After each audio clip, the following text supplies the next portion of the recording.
अज़ीज़ान मिल्लत इस्लामिया, थोड़ी देर के लिए इत्मीनान और सुकून का माहौल बनाएं। पूरी बेदारी के साथ आप बैठिए, अफरा तफरी का माहौल मत बनाइए। जलसा अब अपने अख्तामी सफर पे है, इसलिए आप थोड़ी देर और सब्र सुकून के साथ बैठें। अल्हम्दुलिल्लाह, आप हजरात ने अभी तक जिस तरह की बेदारी का सबूत दिया है वो लायक तहसीन है। माशाअल्लाह। रौनक स्टेज उलमा इकराम और शोरा, वो दूर दराज से आए हुए खतीब हजरात, उलमा इकराम, हुफ़ाज़ इकराम और मेरे बुजुर्गों, दोस्तों, अस्सलामु अलैकुम व रहमतुल्लाहि व बरकातुहू। वालेकुम अस्सलाम व रहमतुल्लाहि व बरकातुहू। अल्हम्दुलिल्लाह, अल्हम्दुलिल्लाहिल्लज़ी वहदा व नसर अब्दा व हज़मल अहज़ाब वहदा वस्सलातु वस्सलामु अला मन ला नबिय्य बअद, अम्मा बाद, अऊज़ु बिल्लाहि मिनश शैतानिर रजीम, बिस्मिल्लाहिर रहमानिर रहीम। कूनू रब्बानिय्यीन व क़ाल अयज़न व कूनू मअस सादिक़ीन, सदक़ल्लाहु मौलानाल अज़ीम व सदक़ रसूलुहुन नबियुल अमीनुल मकीनुल मतीनुल करीम व नहनु अला ज़ालिका लमिनश शाहिदीन व शाकिरीन वल्हम्दुलिल्लाहि रब्बिल आलमीन। आमीन। हजरात, ये इंसानी फितरत है कि जो चीज तबीयत को पसंद होती है उस तरफ इंसान बड़ी रग़बत से चलता है। माशाअल्लाह। यही वजह है कि आप देखते हैं कि नातिया मुशायरा हो या कव्वाली का प्रोग्राम, अल्लाह तबारक व तआला ने आपकी फितरत में जो चीज वदियत की है उसके हिसाब से आपका मैलाने तबाह होता है और उस चीज में आपको लज्जत मिलती है और आप उसे गौर से सुनते हैं या उससे अपने नफ्स में आप लज्जत महसूस करते हैं। मेरे लिए ये मुश्किल है कि मैं आपको बहुत हद तक मुखातिब कर पाऊं। उसकी वजह यह है कि आज के इस जदीद दौर में उर्दू बहुत गरीब है और इस सूरत में बहुत सारे जो है ऐसी बातें जो उलमा इकराम आपसे कहना चाहते हैं वो आपके सरों के ऊपर से चली जाती है। तो मैं फिर भी कोशिश करूंगा कि आपके मेयार के मुताबिक मैं आपसे थोड़ी देर गुफ्तगू करूं। दरूद पाक पढ़ें। अल्लाहुम्मा सल्ली अला सय्यिदिना शफीना हबीबिना मौलाना मुहम्मद व बारिक वसल्लिम, सलातो व सलामुन अलैका या रसूलल्लाह। नाते रसूल सल्लल्लाहु अलैहि वसल्लम के चंद शेर वो आप समात फरमा लें। फजाए दहर में जब गेसुए खैरुल बशर महके, फजाए दहर में जब गेसुए खैरुल बशर महके,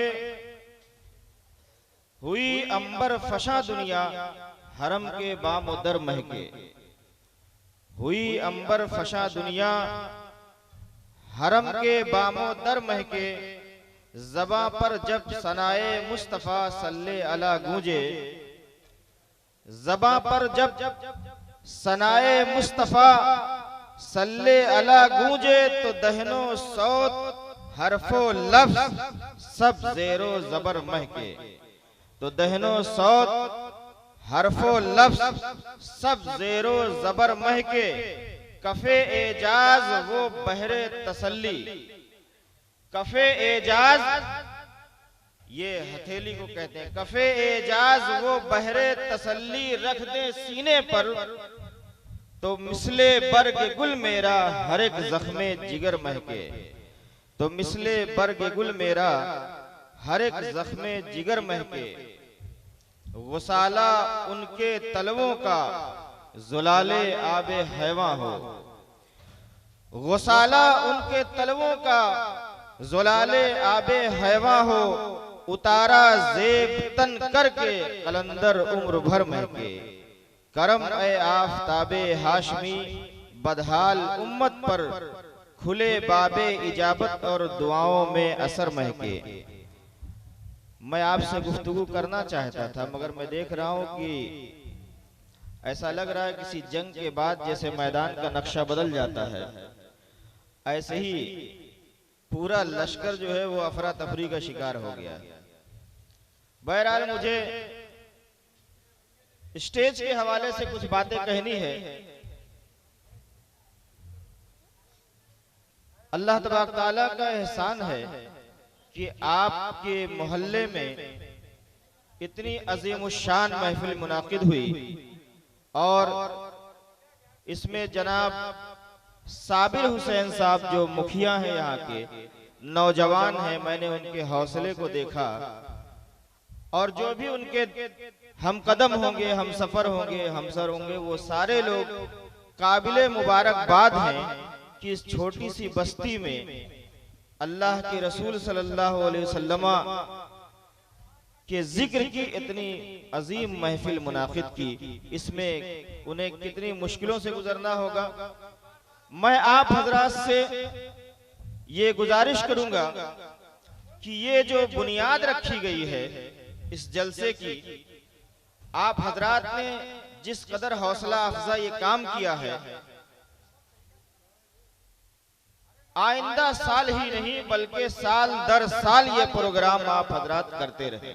और उस नौजवान का जिसे आप लोग गुलाम साबिर हुसैन के नाम से जानते हैं, उस जो है नौजवान के हौसले को आप और बढ़ाते हुए, आगे बढ़ाते हुए, क्योंकि ये कदम ऐसा उन्होंने सरकारे मखदूम सिमना के नाम से फैजाने मखदूम सिमना कॉन्फ्रेंस जो रखी है, तो वो इस नीयत से उन्होंने रखी है, मुझे बताया कि इस पूरे आबादी पर सरकारे मखदूम सिमना का फैजान हो और यहाँ से परेशानियां, दुश्वारियां खत्म हो और मखदूम सिमना के दामन से ये मोहल्ला, ये बस्ती पूरी तरह से वाबस्ता हो जाए और आपकी निस्बत से किछौछा शरीफ का फैजान इस पूरी बस्ती पर बरसता रहे।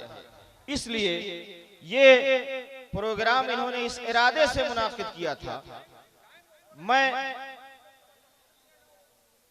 आप हजरात गुफ्तगू ना करें, ये मैंने पहले बताया है कि कुछ लोग शोरा को शौक से सुनने के लिए हाजिर होते हैं और बाकी बातें जो उलमा की होती हैं वो कोई सुनना नहीं चाहता। और वैसे भी दीन की बुनियादी बातें हर शख्स जानता है, हर शख्स जानता है कि अल्लाह एक है, पैगंबर आखिरुज़्ज़मा हमारे पैगंबर सिलसिले नबूवत की आखिरी कड़ी है, आपके बाद कोई नबी नहीं, ये अकीदा है। हर इब्तिदा से पहले, हर इंतहा के बाद जाते नबी बुलंद है, जाते खुदा के बाद। और दुनिया में एहतराम के अकीदे का एक शेर दे रहा हूं और एक बुनियादी बात समझा के जा रहा हूं। साहिबे शऊर होंगे तो आपके जहनों में बात उतरेगी। किसी भी चीज का एक पैमाना होता है, एक मेयार होता है, एक दायरा होता है, एक क्राइटेरिया होता है, वो चाहे मोहब्बत हो या नफरत। और मैं आपको बता दूं, सैयदना सरकारे अली रजी अल्लाह ताला अन्हु के बारे में आपके हवाले से ये रवायत बड़ी मशहूर है कि आपने फरमाया कि मेरी मोहब्बत में, सरकारे दो आलम सल्लल्लाहु अलैहि वसल्लम ने फरमाया मेरी मोहब्बत में गुलू मत करना। और उसी सरकार ने एक दूसरी बात फरमाई कि अली तुम्हारे हवाले से दो किस्म के लोग होंगे, एक जो तुम्हारी मोहब्बत में हद से बढ़ेंगे, बढ़ के बात करेंगे, वो राफजी हो जाएंगे। और वो राफजी हो गए जिन्होंने हजरत अली को खुदा का बेटा तक कह डाला, वो राफजी हो गए। और कहा एक वो होगा जो तुम में कीड़े निकालेगा, वो भी गुमराह हो जाएगा। यानी एक आपकी मोहब्बत में बढ़ने के सबब, इफरात के सबब गुमराह होगा, और एक आपके अंदर कीड़े निकालने के सबब गुमराह होगा। जो आपकी हद से बाहर, दायरे सुन्नत से बाहर, मेयार से हट करके मेरी जो बताई हुई बातें हैं उससे हटकर जो तुम्हारी तारीफ करेगा, जो तुम्हें, ये नुसैरी राफजियों का एक फिरका है जो आपको खुदा का बेटा कहता है, खुदा तक कहता है। तो आपने ये फरमाया कि जो आप, एक गिरोह ऐसा होगा जो आपकी हद से ज्यादा तारीफ करेगा, वो राफजी हो जाएगा। और दूसरा जो आपके मकाम में, मर्तबे में कीड़े ढूंढेगा, वो खारजी हो जाएगा, वो भी गुमराह हो जाएगा। आज पूरी दुनिया के उलमा, सूफिया, सारी दुनिया जानती है कि राफजी हजरत अली की मोहब्बत में हद से गुजरने वाला फिरका राफजी कहलाता है, जो अहले सुन्नत वल जमात से खारिज है। और खारजी हजरत नासबी हजरत अली रज़ी अल्लाह ताला अन्हु की बारगाह में गुस्ताखी करने वाला वो गुमराह फिरका आज पूरी दुनिया आलम इस्लाम उसको खारजी और नासबी के नाम से जानता है। इसलिए मैं आपको एक बहुत ही एक कसौटी की बात बता रहा हूं कि अल्लाह के रसूल सल्लल्लाहु अलैहि वसल्लम के इस फरमान के मुताबिक अकीदे का शेर मैं पढ़ रहा हूं कि दुनिया में एहतराम के लायक हैं जितने लोग, दुनिया में एहतराम के लायक हैं जितने लोग, हम सबको मानते हैं मगर मुस्तफा के बाद, हम सबको मानते हैं मगर मुस्तफा के बाद। ये एक मैसेज है। तकरीर का माहौल तो आपने खत्म ही कर दिया, मगर ये दो चार बातें सरकार मखदूम सिमना की बारगाह के हवाले से, मैं उसी दर का जो है परवरदा हूँ जहाँ बेजबान भी जाता है तो अभी अंबर फैजी साहब ने कहा कि उसे जबान मिल जाया करती है, और अंधा जाता है तो उसे रोशनी मिल जाया करती है, और गुमराह जाते हैं तो उन्हें नूरे ईमान मिला करता है। ये बात भी इन्होंने ये तो बताया कि कैंसर वहाँ ठीक होता है, ये बताया कि वहाँ मिर्गी का मरीज ठीक होता है, वहाँ बीनाई मिला करती है, मगर मैं एक बात और उसमें इजाफा कर रहा हूँ कि वहाँ नूरे ईमान भी मिला करता है। और हर साल वहाँ न जाने कितने लोग कलमा ला इलाहा इल्लल्लाह पढ़कर दाखिले इस्लाम हुआ करते हैं। ऐसी सैकड़ों फहरिस्त है, सैकड़ों नहीं बल्कि जब से वो दरबार कायम है, हजारों लाखों की तादाद में लोगों को वहाँ ईमान मिला है, कलेमा मिला है, दीन मिला है। अब अगर आप एक बार दरूद शरीफ पढ़ लें तो मैं 5 मिनट और से आपसे बात कर लूं। अल्लाहुम्मा सल्ली अला सय्यिदना शफीना हबीबना मौलाना मुहम्मद मादनिल जूद वल करम। एक चीज मैं आपको बताना चाहता हूं कि आज का इंसान सब कुछ पाकर भी बेचैन है। सब कुछ मिल जाने के बाद भी जिसके पास सब कुछ है वो भी बेचैन है, जिसके पास कुछ कुछ है वो भी बेचैन है, जिसके पास बहुत कुछ है वो भी बेचैन है, जिसके पास कुछ नहीं है वो भी बेचैन है। मगर सबकी बेचैनी अलग अलग है। जो शहजादे ताजदारे मखदूम सिमना आपका सफर होता रहता है, बहुत ऐसे लोग आते हैं, करोड़पति हैं, लखपति हैं, अरबों की दौलत है, मगर आते हैं कहते हैं हुजूर बहुत परेशान है। आप जानते हैं कि परेशानी क्यों है, बेचैनी क्यों है, आप सुकून क्यों नहीं पाते हैं, इत्मीनान क्यों नहीं पाते हैं? क्या आप सोचते हैं कि दौलत से इत्मीनान हो जाता है? क्या आप सोचते हैं कि बड़े बड़े डिलक्स बंगले बना लिए जाए, बड़ी बड़ी लग्जरी गाड़ियां खरीद ली जाए तो इससे सुकून मिल जाता है? नहीं, अगर ऐसा होता तो बहुत सारे लग्जरी गाड़ियों वाले, डिलक्स बंगले वाले और बड़ी बड़ी प्रॉपर्टीज वाले वो भी आंसू बहाते हैं, परेशान रहते हैं। परेशानी का सबब नहीं ढूंढ पाते हम कि परेशान हम क्यों रहते हैं, बेचैनी हमें क्यों रहती है। तो मैं आपको बताऊं कि आप हर इंसान, छोटा बड़ा बूढ़ा बुजुर्ग, किसी कौम का, किसी मकतबे फिक्र का, उसकी तश्कील दो तरह से हुई। एक उसका जिस्म जो जाहिर में है, वो उसकी बॉडी है, फिजिकल जिस्म जिसे कहते हैं आप, ये बॉडी, ये जिस्म। एक आपकी ये शनाख्त है और एक आपकी रूह है, आपकी आत्मा है। मैं अभी यहां बोल रहा हूं तो मेरा नाम आफताब आलम मिसबाही है। मैं थोड़ी देर में, खुदा न करे अगर मेरी रूह निकल जाए, तो आप ये कहेंगे कि आफताब, मौलाना आफताब मिसबाही फौत कर गए, इंतकाल कर गए, चले गए। और यहां जो पड़ी है, जो चीज यहां पड़ी हुई है, ये उनकी लाश है। क्या कहेंगे? अब नहीं कहेंगे कि ये मौलाना आफताब है। टोपी वही है, सदरी वही है, कुर्ता वही है, चेहरा वही है, आंखें वही है, शक्लो शबाहत भी वही है, कुछ भी नहीं बदला। आपकी आंखों की बीनाई के सामने सारा मंजर वैसा ही है, मगर क्या चला गया उस जिस्म से कि आपने कहा आफताब चला गया। अब आफताब यहां नहीं है, ये आफताब की लाश है, ये उसका जिस्म है, वो नहीं है। तो वो कहां गया? उसे तो आपने जिंदगी भर नहीं देखा, यानी खुद इंसान अपने आप को जिंदगी भर नहीं देख पाता। इसीलिए हदीस में आया है, मन अरफा रब्बहु मन अरफा नफ्सहु फकद अरफा रब्बहु। जिसने अपने नफ्स को पहचान लिया, अपनी जान को पहचान लिया, उसने रब को पहचान लिया। जिसने अपनी जान को जान लिया, वो खालिके जान को समझ लेगा। मगर ये क्या है कि हम इस पर गौर ही नहीं करते। हम समझते हैं कि हम मौलाना आफताब है। नहीं साहब, ये हमारा जिस्म है, इसके अंदर खुदा का हुक्म है। रूह, रूह क्या है? कोई है जो इसमें रूह के बारे में बता सके? रूह क्या है? ये जब से इंसान ने इस धरती पे कदम रखा, ये सबसे बड़ा सवाल है कि आत्मा क्या चीज है, रूह क्या है। बड़े बड़े अंबिया के पास उनके मानने वाले आए और पूछते थे रूह क्या है। मेरे नबी से भी सवाल हुआ, पैगंबरे आखिर ज़माने से भी सवाल किया गया, या रसूल अल्लाह रूह क्या है। कुरान की आयत नाजिल हुई, अल्लाह रब्बुल इज्जत ने वही फरमाई और फरमाया कुलिर रूह मिन अम्र रब्बी।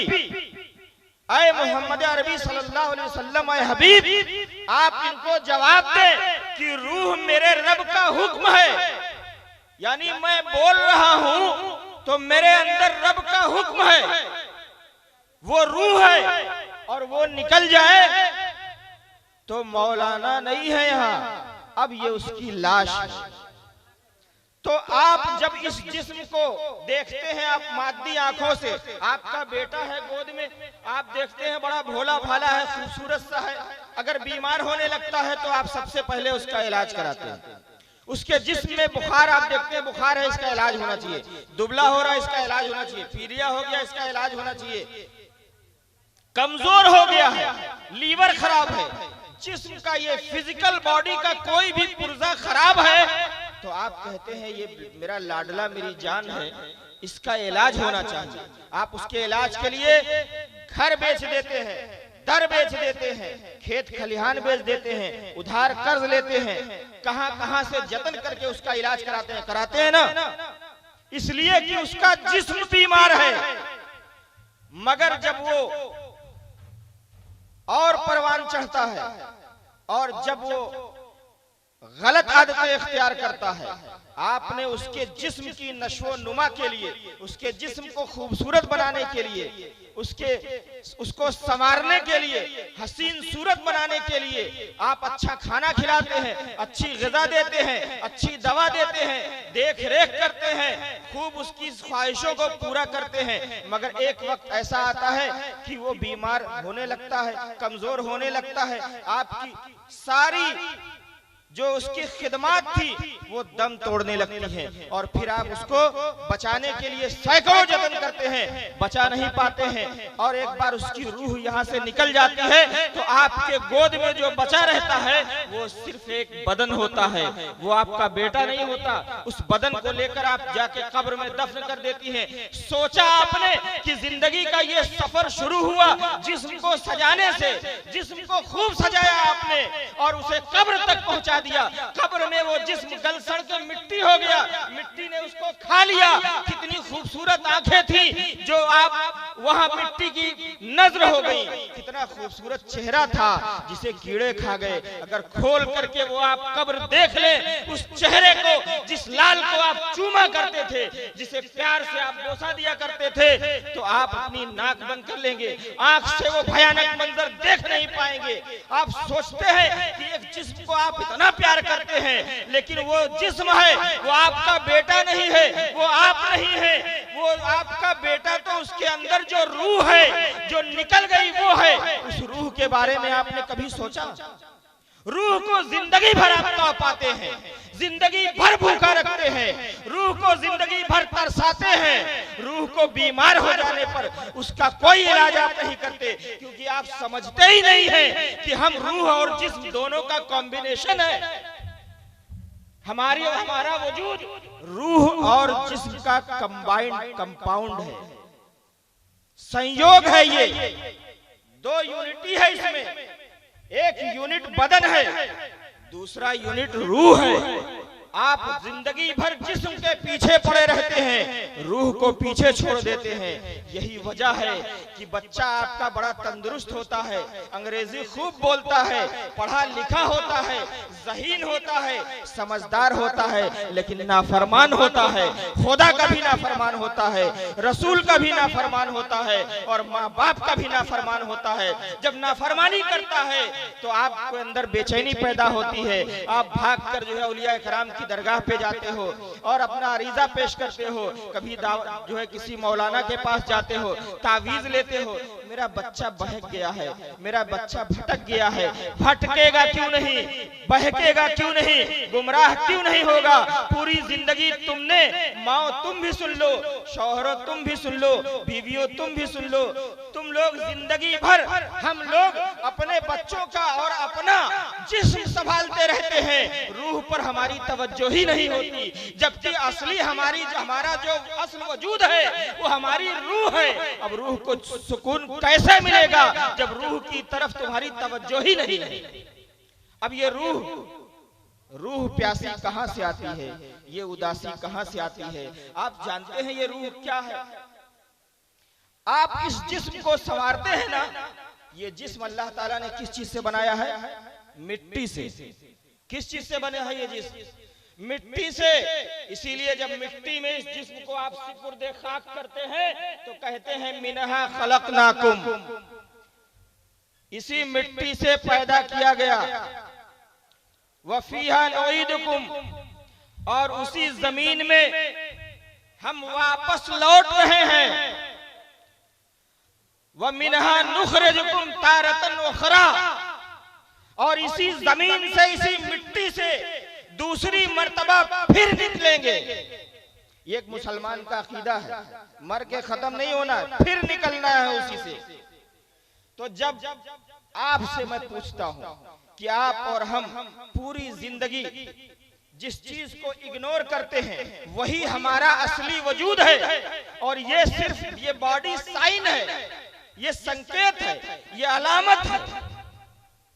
ये हमारी ये बादाम है, बादाम आप देखते हैं, बादाम के ऊपर एक कठोर छिलका होता है, कवर होता है, उसके अंदर मग्ज होता है। मग्ज असल बादाम है, उसके ऊपर जो हड्डी नुमा उसका जिस्म है वो बादाम नहीं है। तो ये इंसान नहीं है, ये इंसानी जिस्म है, ये इंसान नहीं है। ये जो बोल रहा है वो इंसान है, और ये जो हरकत कर रहा है ये जिस्म है। जिस्म की हरकत दिखाई देती है, रूह की हरकत दिखाई नहीं देती। रूह की हरकत देखने के लिए इत्तकू बिफिरासतिल मोमिन, मोमिन वाली आंख होनी चाहिए, मोमिन वाला दिल होना चाहिए, वो देखता है।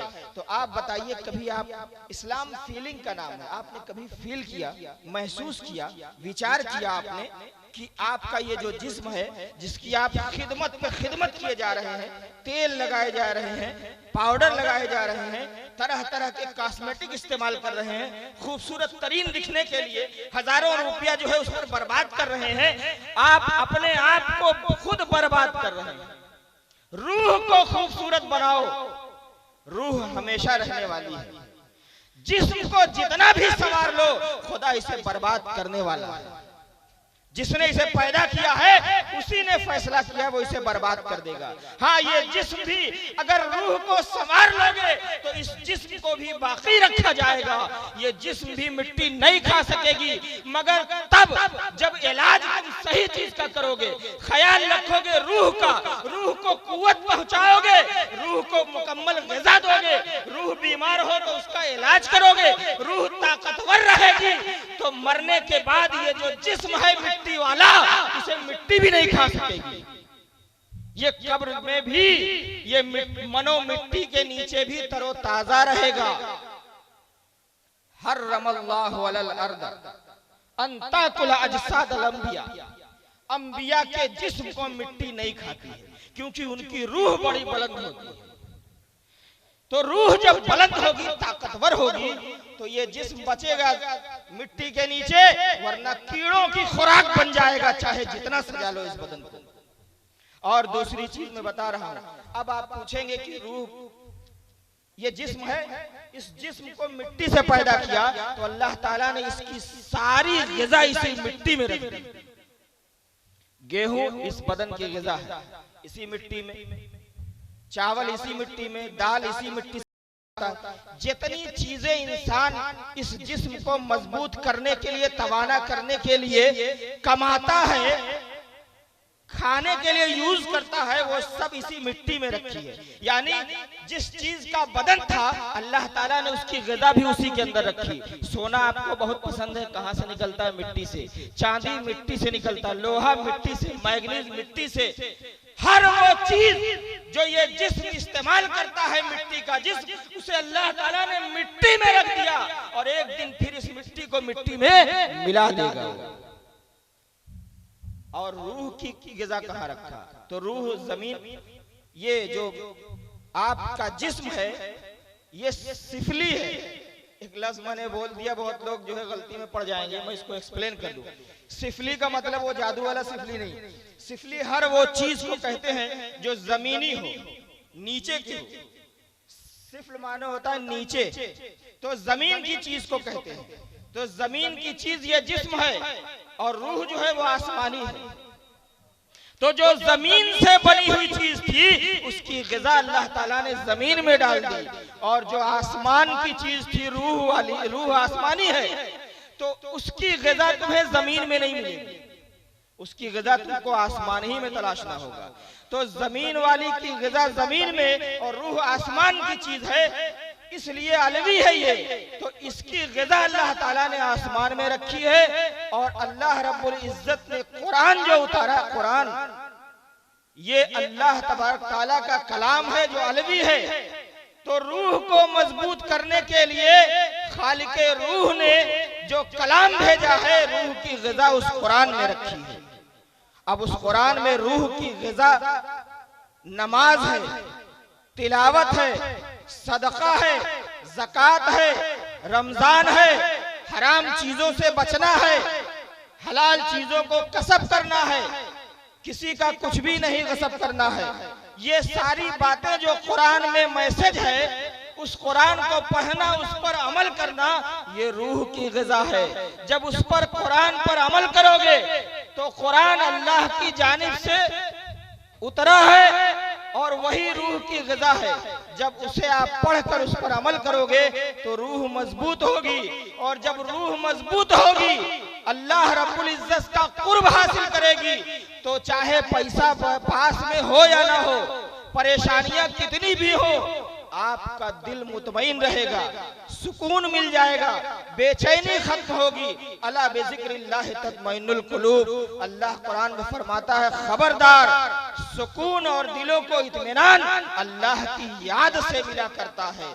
अल्लाह की याद रखोगे, रूह मजबूत रहेगी। भूखे रहोगे मगर खुदा याद रहेगा, प्यासे रहोगे इमाम हुसैन का उसवा याद रहेगा, तो उस वक्त भी तुम्हारी पेशानी पे बल नहीं आएगा। सब्र और सुकून से, इस्तिकामत से रहोगे, बेचैनी पास नहीं आएगी। और जब रूह को इग्नोर करोगे, रूह को भूल जाओगे, उसकी ग़िज़ा जो इबादत है उसे छोड़ दोगे, तो अल्लाह वालों का साथ भी छूट जाएगा। क्यों? इसलिए कि कुरान कहता है, कूनू मास सादिकीन, कूनू रब्बानियीन। रब वाले हो जाओ, तो रब वाला होने के लिए रब वालों का साथ पकड़ना पड़ता है। और रब वाले वो रूह की बात करते हैं। मखदूमे सिमना के वहां जाते हो तो वहां रूह को संवारने की जरूरत है। सबसे पहले वहां भी हम जाकर मादी चीजें मांगते हैं, रूह को भूल जाते हैं। उनसे आप जब औलिया इकराम की मजार पे जाए तो सबसे पहले जो आपका असली वजूद है उसके बारे में जिक्र करें, उसके बारे में, उसकी कुव्वत के बारे में आप उनसे अल्लाह रब्बुल इज्जत के ये जो औलिया इकराम हैं इनसे उसकी कुव्वत की दुआ मांगे कि उनके रूह की तरह, उनके जैसे आपकी रूह मजबूत हो, तो यकीनन ये सारे आसा, ये आसेब, ये परेशानियां, ये भूत प्रेत, ये बहुत सारी चीजें जो नफ्सियाती आपको बीमारियां होती है, ये सिर्फ इस वजह से कि आपकी रूह कमजोर है। अगर रूह मजबूत हो और आप मखदूमे सिमना के सच्चे मानने वाले हो, निजामुद्दीन औलिया महबूब इलाही के महबूब बन जाए और आप उनके तरीके को पकड़ ले, तो आपकी परछाई से शैतान दूर रहेगा। जैसे सैयदना उमर रज़ियल्लाहु ताला अन्हु की परछाई से, उनके रास्ते से शैतान रास्ता बदल दिया करता था। वाखिर दावाना अल्हम्दुलिल्लाहि रब्बिल आलमीन। ये चंद जुमले जो मैंने आपसे अर्ज किए हैं, ये एक मैसेज है, एक पैगाम है कि जब आप यहाँ बैठे तो सिर्फ सुभान अल्लाह माशाअल्लाह आप कहते हैं, तकरीर सुनते हैं, मगर आप कुछ जरूरी बातें जो आपकी जिंदगी के लिए उसे भी आप यहाँ से समझते हुए जाएं। और अब मैं आपसे गुजारिश करूंगा कि अभी सलातो सलाम होगा, आप लोग अदब से खड़े होकर अपनी जगह पे सलातो सलाम पढ़ें। और आइंदा भी इस तरह का प्रोग्राम इनेकाद करने के लिए जो हमारे नौजवान मुखिया हैं साबिर हुसैन साहब, इनके साथ कदम से कदम मिलाकर इस प्रोग्राम को आगे बढ़ाएं। अस्सलाम वालेकुम रहमतुल्लाह।